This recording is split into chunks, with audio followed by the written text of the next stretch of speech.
Bilang bahagi ng ika-127 taong pagdiriwang ng wikang pambansa, kinilala ng Komisyon sa Wikang Filipino ang mga natatanging mag-aaral at profesional sa iba't ibang klase ng sulatin. Mula sa daan-daang entry, 3 ang nagwagi sa dramatikong monologo. 3 rin ang binigyan ng pagkilala sa pagsulat ng dulang tandem.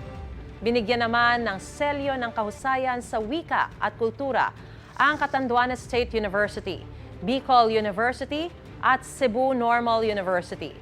Dangal ng wika at kultura naman ang iginawad sa Sorsogon State University at Aurora State College of Technology.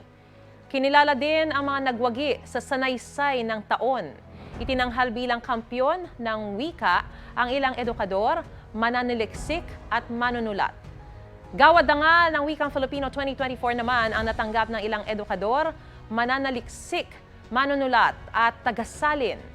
Ayon sa KWF, ang Gabi ng Parangal ay ginagawa para bigyang halaga ang mga gumagamit ng Wikang Filipino sa iba't ibang diskurso at disiplina.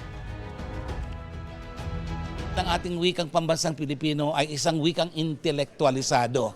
Ang ibig pong sabihin yan, may kakayahan ng ating wika na magamit sa mga malalalim na diskusyon katulad ng mga asignatura sa akademya, sa mga kolehiyo at universidad. Gagamitin dapat ang wikang Filipino sa mga forum, seminar workshop, komperensya, sa mga mahalagang talakayan.